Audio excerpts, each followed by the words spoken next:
नमस्कार दोस्तों, मैं वी चतुर्वेदी, आपका अपना biology teacher green world publication YouTube channel पर आप सभी मित्रों का स्वागत करता हूं। जैसा कि आप सभी जानते हैं, green world publication YouTube channel से लगातार आपको वीडियो सोल्यूशन प्रोवाइड किए जा रहे थे। इसी क्रम में मेरे बच्चों, जो अगला सेक्शन है वो आपको देखना है। अगले सेक्शन में क्या है इसको आप ध्यान से देखें। और चैप्टर भी जैसा कि आप देख पा रहे हैं 6 नंबर का है, और इसमें हमें आपको देखना है लघु उत्तरीय प्रश्नों की जो सीरीज है, जिसमें कि आप देखेंगे प्रश्नों की संख्या में बेसिस पे, क्योंकि ज़्यादा थी इस नाते इसमें सेकंड पार्ट बनाया गया है। ठीक है, तो 2 पार्ट में करके है। 3 नंबर के प्रश्न जो आते हैं उन पर हम आज जो है चर्चा करने वाले हैं। तो हम दोस्तों आगे बढ़ें उससे पहले छोटी सी रिक्वेस्ट कि आप चैनल पर फर्स्ट टाइम विजिट कर रहे हैं तो चैनल को लाइक, शेयर और सब्सक्राइब करना ना भूलें। चलें बढ़ते हैं सेक्शन की तरफ।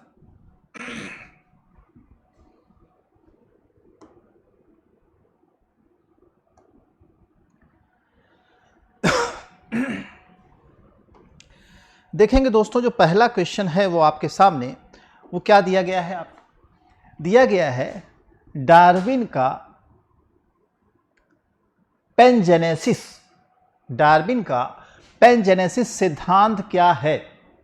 आगे देखिए, डार्विन का पैनजेनेसिस सिद्धांत या पैनजेनिसवाद यानी डार्विनियन पैनजेनेसिस थ्योरी बहुत सी इंपॉर्टेंट थ्योरी है। इस तरह की थ्योरी अब पूछी जानी इस वजह से लग रही है क्योंकि जो क्वेश्चंस हैं ये कॉमन क्वेश्चन में से नहीं आते हैं, थोड़ा सा हटके हैं। तो इस तरह के क्वेश्चंस एग्जाम में अब उठाने लगा है पेपर को थोड़ा सा हार्ड बनाने के लिए। तो यहां देख लीजिए इसमें क्या है और क्या बताया है डार्विन साहब ने, ध्यान दीजिएगा। विभिन्नताओं की वंशागति को स्पष्ट करने के लिए डार्विन साहब ने किन्हें बनाया था? डार्विन साहब जो थे 1868 में उन्होंने क्या किया, यह सिद्धांत प्रस्तुत किया, यानी पैनजेनेसिस जो सिद्धांत था वह दिया। अब इस सिद्धांत में क्या कहा गया है मेरे दोस्तों, उसे आपको ध्यान से समझना है। देखिए, इसके अनुसार प्रत्येक प्राणी के शरीर में सभी शारीरिक अंग छोटी छोटी प्रतिलिपियां बनाते हैं, जिन्हें हम पैनजेनेसिस या पैनजेंस कहते सकते हैं, या यहां लिखा है कहा जा सकता है। ये पैनजेंस जो है रुधिर प्रवाह के साथ जनन ग्रंथियों में पहुंचकर युग्मक बनाते हैं।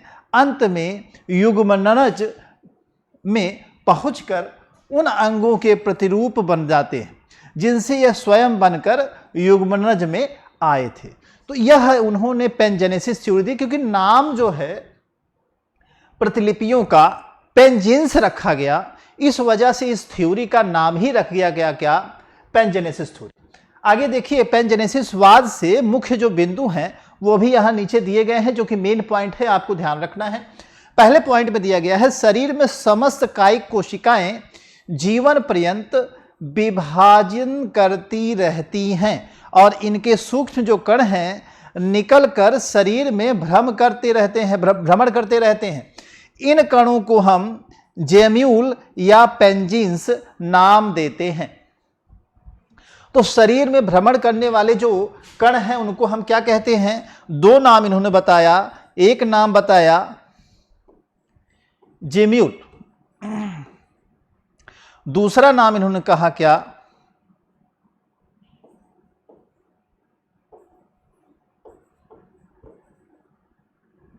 पेंजेनिस। ठीक है, ये 2 नाम बताया, दोनों सेम हैं, OR करके आप यहां डाल सकते हैं, है ना। चाहे आप जो है जेम्यूल कहे या पेंजेनेसिस कहे, ये कण जो है शरीर में मूव आउट करते रहते हैं। आगे दूसरे पॉइंट में इन्होंने बताया पेंजेनिस धीरे धीरे दोनों प्रकार के जननांगों में विशेष रूप से एकत्रित हो जाते हैं, यानी रिप्रोडक्टिव जो स्ट्रक्चर है उसमें क्या करते हैं, इकट्ठा हो जाते हैं। और उसके बाद जो है तीसरे पॉइंट में देखिए, प्रत्येक जनन कोशिका अपनी माता अथवा पिता के शरीर की सूक्ष्म संरचना है, जिसके द्वारा माता या पिता के समान नवीन प्राणी का विकास होता है। तो नवीन प्राणी का विकास जो हो रहा है मेरे बच्चों, वो किसके बेस पे हो रहा है? आप देख रहे हैं छोटी सी जो जनन कोशिका है उसके बेस पे हो रहा है। आगे बढ़ते हैं। अगला जो इसमें पॉइंट्स हैं उनको भी आप ध्यान से देखें। उसमें दिया गया है ज्यूम्यूल की, यहां देखिएगा, ज्यूम्यूल विकास की प्रत्येक अवस्था में निरंतर उत्पन्न होते रहते हैं। नवीन पेंजेनेसिस या पुराने में एक प्रकार की प्रतिस्पर्धा होती रहती है, यानी नवीन हो और जो वो हो पुराना हो, दोनों के बीच, ओल्ड और न्यू के बीच में क्या होता है, कंपैरिजन के थ्रू आप देखेंगे क्या होता है, उनमें प्रतिस्पर्धा होती है, कंपटीशन होता है। उसके बाद जो है दिया है छठे पॉइंट में, ज्यूम्यूल लंबे अंतराल तक पीढ़ी दर पीढ़ी सुप्त अवस्था में, डॉर्मेंट पीरियड में पड़े रह सकते हैं और कई पीढ़ियों के पश्चात अपने पूर्वजों के लक्षणों को प्रकट करते हैं। जैसा कि आप जीन के बेसिस पे यहां देखते हैं, बहुत से ऐसे कैरेक्टर हैं जो अगली पीढ़ी में आपको दिखाई देते हैं, लेकिन पिछली पीढ़ी में नहीं थे, अचानक से आ जाते हैं। तो ये चीज यहां स्पष्ट करने की बात कही। उपयुक्त बिंदुओं से स्पष्ट होता है, पैनजेनीवाद के अनुसार शरीर की प्रत्येक कोशिका विभाजन का कार्य करती है और जनन कोशिका मात्र एकत्रीकरण का कार्य करती है। परंतु बीजामन ने यह सिद्ध कर दिया है कि कई कोशिकाओं और जनन कोशिकाओं की संरचना और कार्य भिन्न भिन्न होते हैं। अतः डार्विन की पैनजेनेटिक कल्पना कोई वैज्ञानिक आधार नहीं है। आधुनिक युग में आनुवंशिक की खोजों से यह बीजमान के सिद्धांत की पुष्टि होती है। तो कुल मिलाकर के अगर आज कहा जाए तो यह थ्योरी फेल है और बीजमान की जो थ्योरी है वो यहाँ लागू होती है। लेकिन इस थ्योरी को एक दो बार पूछा गया है तो नए क्वेश्चन के रूप में आपके सामने है, इस वजह से हमने आपको यहाँ आपके साथ शेयर किया। आगे बढ़े मेरे बच्चों। अगला जो पोर्शन है मेरे बच्चों, उसमें दिया गया है क्वेश्चन नंबर 4, समजात और समरूप अंग बहुत पूछा जाता है। समजात और समरूप आप कंफ्यूज होते हैं, इस चीज को याद रख लें। समजातता समरूपता के दो दो उदाहरण बताइए। समजात समरूप अंगों के उदाहरण सहित व्याख्या कीजिए। समजात विषमजात अंगों में अंतर बताइए तथा उदाहरण दीजिए। तुल्य रूपता क्या है? This is the important question. यह बहुत ध्यान देने वाली क्वेश्चन हैं, इसको आप ध्यान दीजिएगा। इसका एक उदाहरण दीजिए, तुल्य रूपता। ठीक है, समजात या समवृत्ति अंग की बात जब यहां आती है, होमोलॉगस या अनालॉगस ऑर्गन की, तो यहां से देखिए पहले बात करेंगे समजात एवं समजातता। समजातता और समजात जो अंग हैं उनकी बात होगी। दिया है अंगों की मूल संरचना तथा उद्भव समान होते हैं, परंतु इनके कार्यों में समानता होना आवश्यक नहीं है। तो यहां आप लिख लीजिए समजात अंग, इन्हें आप कहते हैं होमोलॉगस ऑर्गन, है ना। तो होमोलॉगस ऑर्गन की जब हम बात करेंगे तो इन्होंने क्या कहा, मूल रचना, जो मूल रचना है, साथ ही साथ उद्भव है, ओरिजिन है,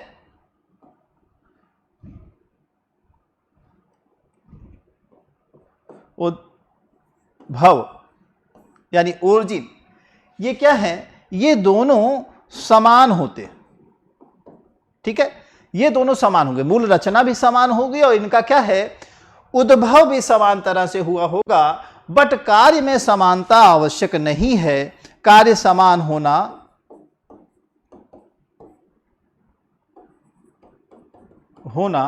आवश्यक नहीं।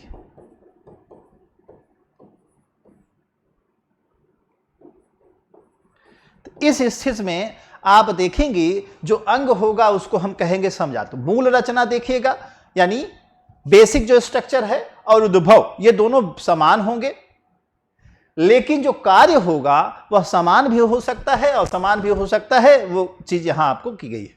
यहां दिया गया है समान उद्भव एवं मूल रचना वाले अंग को भिन्न भिन्न कार्यों के लिए अनुकूलित होते हैं, समजात या होमोलॉगस ऑर्गन कहलाते हैं। पक्षियों के पंख, सील के फ्लिपर्स, चमगादड़ का पैटिजियम, व्हेल का पैगविन चैंपू, घोड़े के अग्रपाद, मनुष्य के हाथ, ये सारे जो ऑर्गन हैं वो होमोलॉगस ऑर्गन हैं। तो आप देखिएगा समजात अंग के लिए मूल रचना और जो उद्भव है, बेसिक स्ट्रक्चर और ओरिजिन, ये समान होगी। कार्य का समान होना कोई आवश्यक नहीं है, समान हो भी सकता है और नहीं भी हो सकता है। तो इस चीज को आप ध्यान में रखेंगे। आगे बढ़िए। विभिन्न प्राणियों के उपलब्ध समजात या स्पष्ट करती है कि इनका विकास समान पूर्वजों से ही हुआ है।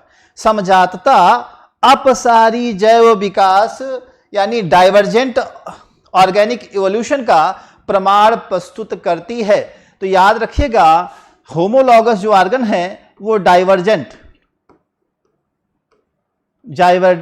इवोल्यूशन का प्रमाण प्रस्तुत करती है। डायरेक्ट आपको अब सारी जैव विकास दे देता है, अब जिससे कि आप कंफ्यूज हो। तो आप हमेशा याद रखिए क्या, अब सारी समजात में, ठीक है, अब सारी समजात में। अब बात आएगी समरूप आर्गन की। तो समरूप आर्गन क्या है भाई? अब जब समरूप आर्गन की हम बात करेंगे,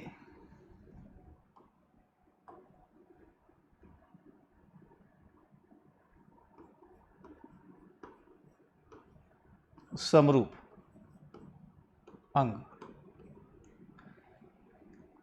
जिसको आप एनालॉगस कहते हैं, इसमें क्या है, रचना जो होगी इनकी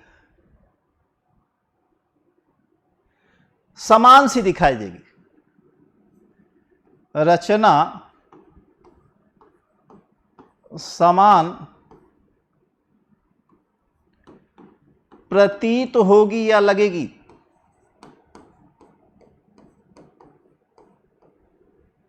लेकिन मूल रचना उत्पत्ति क्या होंगे, भिन्न भिन्न होंगे। यानी ओरिजिन व बेसिक स्ट्रक्चर हैं वो क्या होंगे, डिफरेंट होंगे मेरे बच्चों, या कह दें डिफर करेंगे या अलग अलग होंगे। यानी उत्पत्ति और आधारभूत जो संरचना है उसके आधार पर ये अलग अलग होंगे। ठीक है, तो यहां ध्यान ये देना है कि दिखाई तो समान तरह से देंगे, लेकिन इनकी ओरिजिन और बेसिक स्ट्रक्चर क्या होंगे, वह अलग अलग। तो ऐसे जो रूप होंगे उनको हम समरूप कहेंगे। यानी दिखाई देते हैं समरूप, मतलब समान रूप में दिखाई देना, बट ओरिजिन समान ना हो, बेसिक स्ट्रक्चर समान ना हो। तो उम्मीद है आप समझ पा रहे होंगे। आगे दिया है, इस स्थिति में समरूपता या समवृत्त अलग कहलाते हैं। कीट पतंगों के पंख, पक्षियों, चमगादड़ के पंख समान दिखाई पड़ते हैं तथा उड़ने के कार्य करते हैं, परंतु अकशेरुकी होने के कारण कीटों के पंख कंकाल नहीं होते, जबकि चमगादड़ व पक्षी कशेरुक होते हैं और इनमें क्या है, अस्थियां और उपास्थियां, बोन्स पाई जाती हैं। तो ये याद रखेंगे, दोनों में अंतर हो गया संरचना के बेस पे, या कहते हैं ओरिजिन के बेस, बेसिक संरचना और ओरिजिन के बेस पे। यहाँ देखिए दिया गया है, ये देखिए पंख जो है कीट का दे दिया गया है ना। वहीं देखिए बोन्स पाई जा रही हैं, अस्थियां पाई जा रही हैं, जो दे दिया गया है चमगादड़ के पंख को। तो इस चीज के बेसिस पे आप जो है अलग कर सकते हैं। एक चीज और याद रखेंगे, इसे अभिसारी जैव विकास के अंतर्गत आप देखते हैं। कैसा? अभिसारी। अगला प्रश्न 5वां आपके सामने मेरे बच्चों, ध्यान से देखें। प्रश्न नंबर 5वां, अवशेषी अंग का समर्थ में प्रमाण प्रस्तुत करिए। इस कथन के उदाहरण सहित स्पष्ट करिए। अवशेषी अंग की परिभाषा दीजिए, इसका उदाहरण दीजिए। अवशेषी अंग से आप क्या समझते हैं? मनुष्य में पाए जाने वाले अवशेषी अंग का नाम लिखिए। जैव विकास क्या है? मनुष्य के 2 अवशेषी अंग के नाम लिखिए। अवशेषी अंग क्या है? Vestigial organ. वेस्टिजियल ऑर्गन क्या है भाई? जंतुओं में पाए जाने वाले कार्यविहीन, अविकसित, अनावश्यक अंग, उनके अवशेष वेस्टिजियल ऑर्गन कहलाते हैं। एक्चुअली दोस्तों, जब हम कहते हैं हमारे पूर्वज जो है, जब जंगलों में रहा करते थे और खाना बदोश जिंदगी जिया करते थे, उनके पास बहुत सी ऐसी चीज़ें थी जो कि नहीं उपलब्ध रहती थी। और इस स्थिति में आप देखेंगे कि उनके पास कुछ ऐसी चीज़ें थी जिनका विकास नहीं हुआ होता। मतलब उनके पास भोजन को पका के खाने की चीज़ों का विकास नहीं था, आग नहीं थी, या कुकर, प्रेशर कुकर आप यूज़ करते हैं वो नहीं था। तो इस तरह की स्थिति में उनके पास बहुत से ऐसे अंग थे जो कि उसमें हेल्प करने के लिए पाचन में, जैसे कि वर्मीफॉर्म अपेंडिक्स की आप बात करते हैं, वो उपलब्ध हो गया। आप देखते हैं आंखों में यहाँ किनारे पे निक्टेनिंग मेम्ब्रेन पाई जाती है, निमेश रूप पट्टिका कहते हैं, ये किनारे मीट का पोर्शन पाया जाता है, यह भी अवशेषी अंग के रूप में होता है। एक्चुअली उस समय हम पानी में भी तैर सकते थे और हमारी आंखें खुली रह सकती थी जैसे मछलियों की होती है, लेकिन जैसे जैसे समय पीरियड बीतता गया इसका यूज हमने कम कर दिया। साथ ही साथ यह जो है अंग जेनेटिकली तो आ रहा है बॉडी में, बट यूज न होने की वजह से वेस्टिजियल ऑर्गन के रूप में क्या है बनता चला जा रहा। तो वही चीज यहां आपको समझाने का प्रयास किया गया है मेरे बच्चों। ऐसा समझा जाता है कि किसी भी समय संबंधित जंतुओं के पूर्वजों में अंग क्रियाशील रहे होंगे, परंतु समय के साथ बदलते हुए वातावरण में इसकी आवश्यकता घटती गई, और जिससे इनकी क्या है इन अंगों की उपलब्धता तो है लेकिन यह अब कार्य नहीं करते। कुछ अंग आपके सामने हैं, आप उसको ध्यान से देखें। कौन से अंग आपके सामने हैं?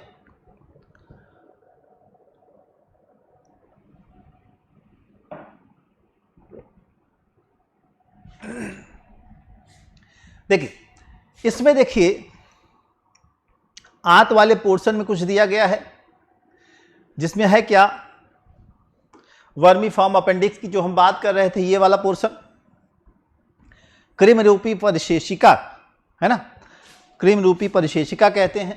वहीं देखिए आंख वाले पोर्शन में हमने जो यहाँ मीट वाला पोर्शन बताया, जिसको हम प्लाइका सेमुलेनेरिस कहते हैं, मेम्ब्रेन को, मेम्ब्रेन का यह नाम है। और वहीं देखिए फीमर वाली हड्डी में पुष्पकशेरुक यानी लास्ट में जिसको हम कॉक्सिक्स कहते हैं, पुष्पकशेरुक, वह भी दिखाई देती है। साथ ही साथ कानों में आप देखते हैं बाल निकल आते हैं, और कर्ण पल्लों की कुछ पेशियां भी पाई जाती हैं। पेशियों का काम था, जैसे हाथी वगैरह अपने कान को हिला लेते हैं, पशु हिला लेते हैं, उसी तरह से हम भी क्या करते थे, अपने कानों को हिला डुला लेते थे। तो ऐसा न करने की जो क्षमता है वह हमारे ही कारण है कि हम सुविधा उपलब्ध हो गई और धीरे धीरे हम सारे काम हाथों से ही करने लगे। पंखा झलना या तमाम चीज़ें, या इलेक्ट्रिक से आप फैन वगैरह यूज कर ले रहे हो, तो इसकी यूज खत्म होता गया, और इसका यूज खत्म होने के साथ ये जो है अवशेषी अंग हो गए। दांतों में देखेंगे अग्लडार यानी विजडम टीथ की बात है, यह भी वेस्टिजियल ऑर्गन के रूप में है। वहीं शरीर के कुछ अंगों के जो विशेष रूप से बाल पाए जाते हैं वह भी अवशेषी अंग है। तो ये सारे अंग ऐसे अंग हैं मेरे बच्चों जिनका यूज वर्तमान में समाप्त हो गया है, किंतु पहले था, ऐसा माना जाता है, और सही भी यही बात है। अब एक एक अंगों के बारे में थोड़ा थोड़ा बताया गया है, जैसे कृमि रूपी परिशेषिका यानी वर्मीफॉर्म अपेंडिक्स। एक्चुअली आप कहते हैं अपेंडिक्स का रोग हो गया है, बट अपेंडिक्स कोई रोग नहीं है मेरे बच्चों। इंटेस्टाइन वाले हिस्से का एक आप देखेंगे छोटा सा पोर्शन है जो कि सेलुलोज के पाचन के लिए बना होता है, और क्योंकि सेलुलोज नहीं पचाने का कार्य अब हमारी बॉडी द्वारा किया जाता है उस हिस्से में, तो वह बेकार हो गया है। ठीक है, तो आप देखेंगे सेलुलोज के पाचन के लिए जो है, वहीं आप पशुओं में पाएंगे घास भूस वो खाते हैं और पचा ले जाते हैं, तो उनमें एक्टिव है, बट ह्यूमन बॉडी में यह वेस्टिजियल ऑर्गन के रूप में हो गया। लगभग सभी शाकाहारी स्तनधारियों में, जैसे खरगोश, बंदर, घोड़ा, गाय आदि में सेलुलोज के पाचन के लिए बृहद आंत यानी बड़ी आंत के रूप में उंडुक यानी सीकम उपस्थित रहता था। इसके सिरे पर एक कठोर तथा नाल संरचना मिलती थी जो कृमि रूपी परिशेषिका कहलाती थी। सर्वाहारी यानी ऑमनिवोर स्वभाव के कारण मनुष्य में यह क्या हो गया, अवशेषी अंग के रूप में परिवर्तित हो गया। तो इसे आप ध्यान रखेंगे।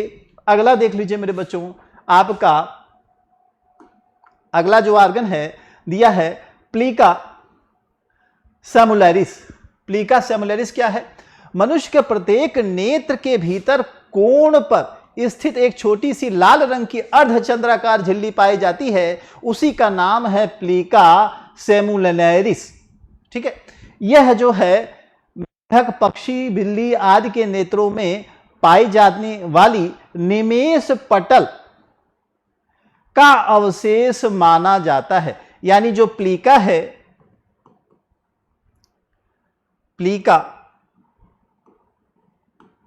नामक मेम्ब्रेन, यह क्या है, यह जो अन्य जीव हैं जिनमें कि निमेषक पटेलिका पाई जाती है, जैसे बिल्ली बता दिया, इन्होंने मेढक बता दिया, उनमें उसी की तरह यह क्या करता है, काम करता था, ऐसा माना जाता है। ठीक है, तो अब क्या है, इनका यूज खत्म हो गया और हम क्या है, अर्थ या पृथ्वी पे रहने लगे, तो ये वेस्टिजियल ऑर्गन के रूप में बदल गया।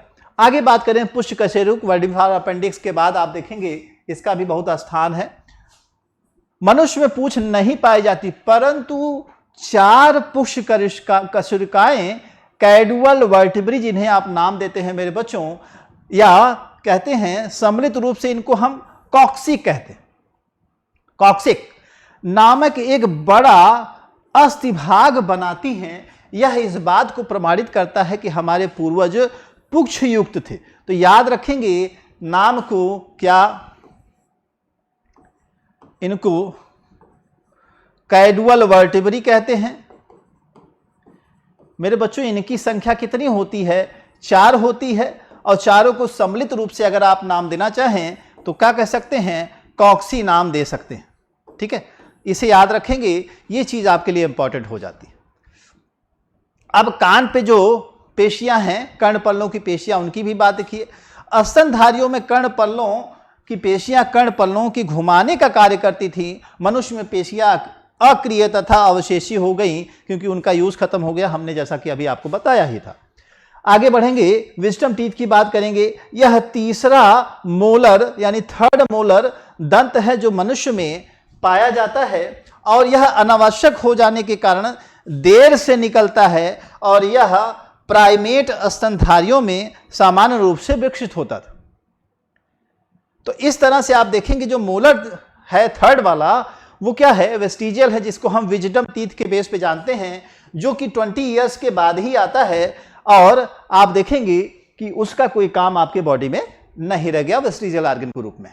तो अगली जो क्वेश्चंस के हम बात करें, तो अगला जो क्वेश्चन है मेरे बच्चों, ये है क्वेश्चन नंबर 6।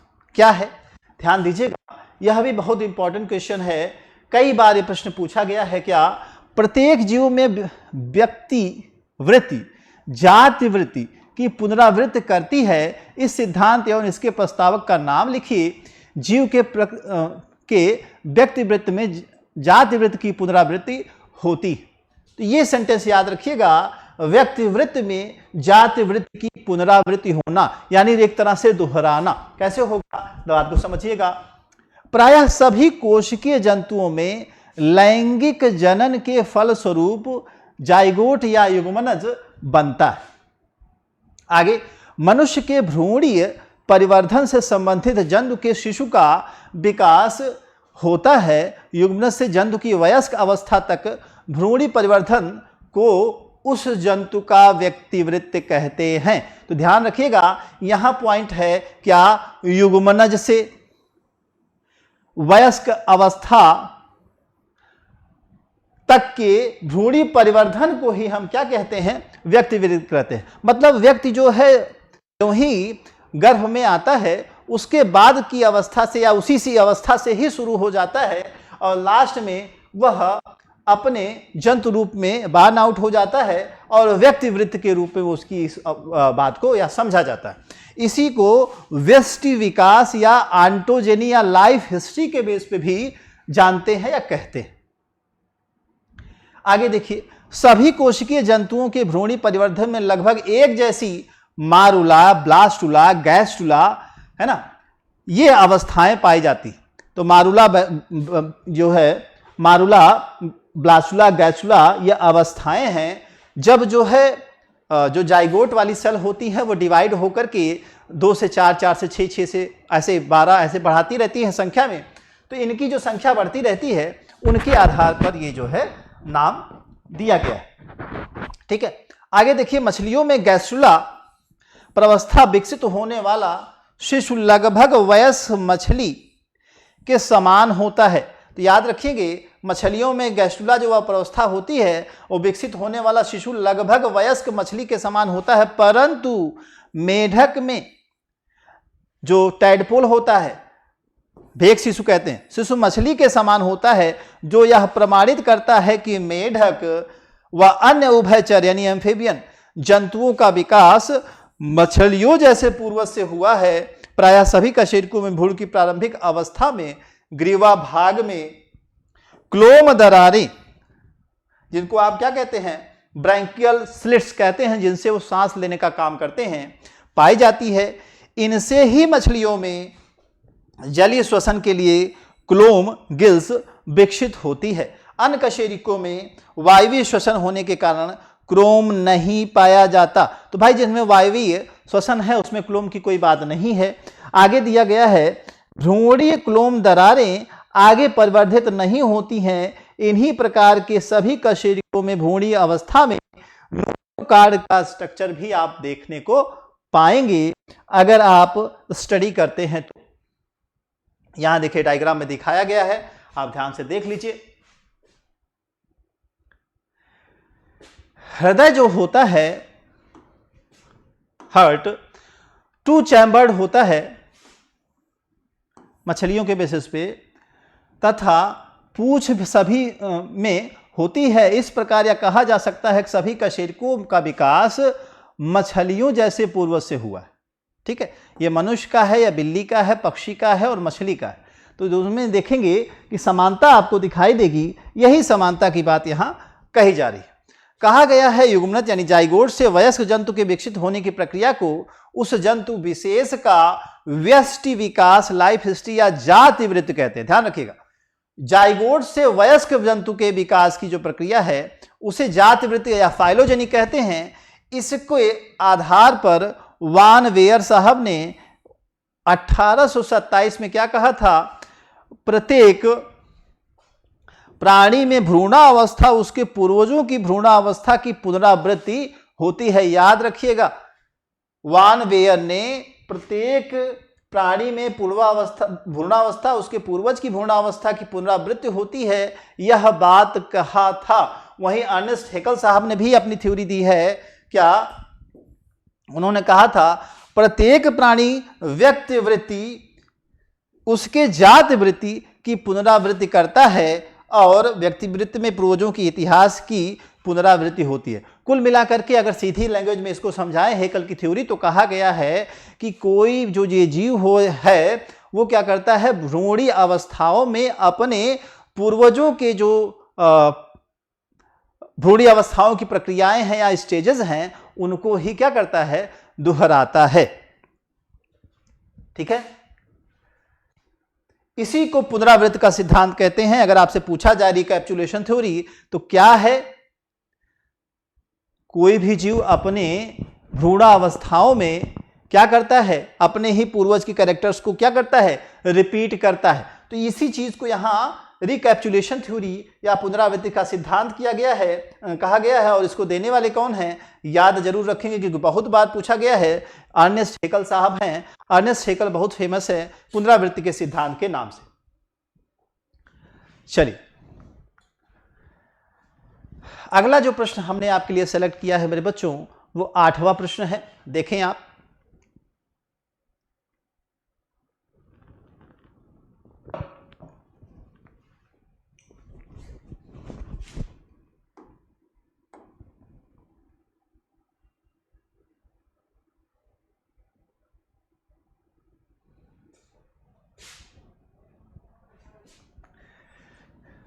जीवजात जीवोत्पत्ति से आप क्या समझते हैं।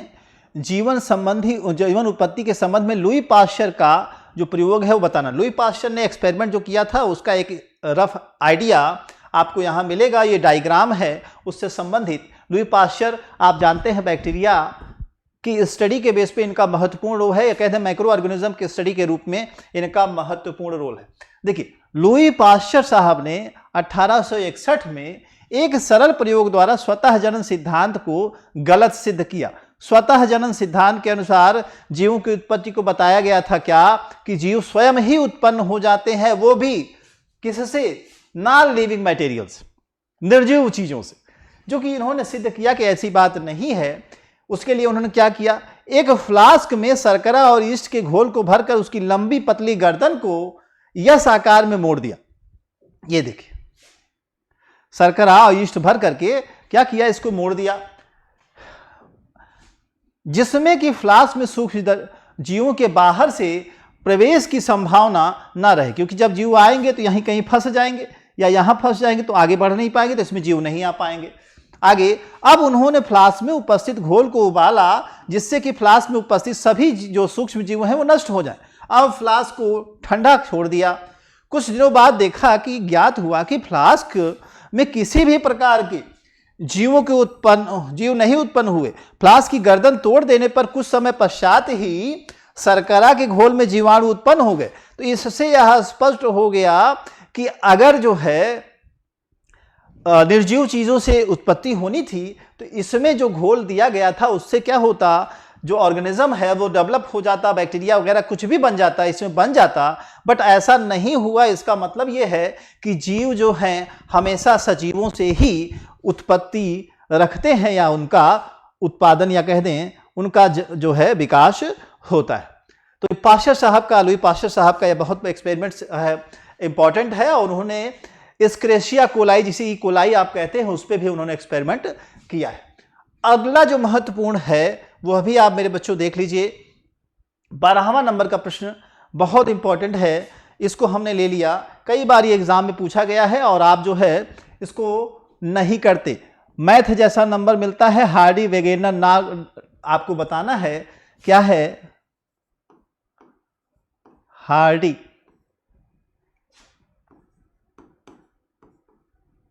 वेन वर्ग, हार्डी वेन वर्ग का जो रूल है उसको आपको यहां समझाना है।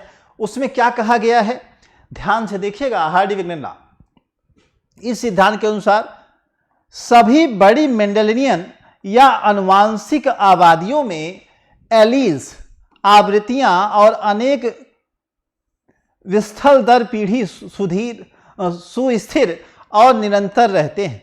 यानी इन्होंने एलील यानी विरोधी कैरेक्टर्स के जोड़े को एलील कहते हैं, जैसा कि आप जानते हैं। और क्या कहा, उनकी आवृत्तियां और जो विस्थल पीढ़ी है, दर पीढ़ी दर क्या कहते हैं, निश्चित रहते हैं या कह दें स्थिर रहते हैं। आगे दिया है जीन पूल परिवर्तित रहता है। इनमें जीन पूल क्या है, एक ही जगह पर रहने वाले एक ही तरह के जीवों का जो जीन समूह है उसी को जीन पूल कहते हैं, इसको आप याद रखिएगा। इनमें आनुवांशिक परिवर्तन नहीं होते, जीन परिवर्तन नहीं होते, इसे आनुवांशिक संतुलन या हार्डी वेगनर लॉ कहते हैं। इसका क्या मतलब है, उनके अनुसार देखिए यहां इन्होंने एक बात और कही, एक बड़ी आबादी का जो जीन पूल है तब तक अपरिवर्तित रहता है जब तक प्राकृतिक वर्ण उत्परिवर्तन जैसे कारक उन्हें प्रभावित न करें। तो ध्यान दीजिएगा, बस इनका इतना सा कहना था कि अगर एक जगह के जीवों के जीन की बात करें या जीन पूल की बात करें तो एक जनरेशन से दूसरी से तीसरी जनरेशन में कैरेक्टर्स जाते रहते हैं और उनमें जीनों की संख्या समान होती है, उसमें कोई तरह की परिवर्तन नहीं आते हैं। और इसी संतुलन को हार्डी वेगेनर लॉ के बेसिस पे देखा गया। लेकिन इन्होंने यह भी कहा कि अगर जो है प्राकृतिक वर्ण या उत्परिवर्तन जैसे कारक प्रभावित नहीं करें तो यह समानता बनी रहेगी, संतुलन बना रहेगा, अन्यथा क्या करेगा, यह संतुलन बिगड़ जाएगा। यहां देखिए लिखा है संतुलन को प्रभावित करने वाले कारक। यहां उन्होंने बताया है प्राकृतिक वर्ण यानी नेचुरल सिलेक्शन, इसे आप अच्छे से जानते हैं। उत्परिवर्तन, जीन प्रवाह यानी माइग्रेशन ऑफ जीन, आनुवांशिक पुनर्संयोजन यानी जेनेटिक रिकॉम्बिनेशन और आनुवांशिक विचलन जेनेटिक ड्रिफ्ट, ये कुछ ऐसे चीजें हैं जिनके बेस पे परिवर्तन संभव है। इनको आप देख लीजिएगा मेरे बच्चों। आपका ये वाला जो पोर्शन है मेरे बच्चों, ये क्या है, यहीं समाप्त होता है। आपको हम मिलेंगे नेक्स्ट अगली स्लाइड में अगले क्वेश्चंस के साथ। अभी लॉन्ग आंसर टाइप के क्वेश्चन भी आपको कवर कराने हैं। मिलते हैं नेक्स्ट वीडियो में। Thank you very much.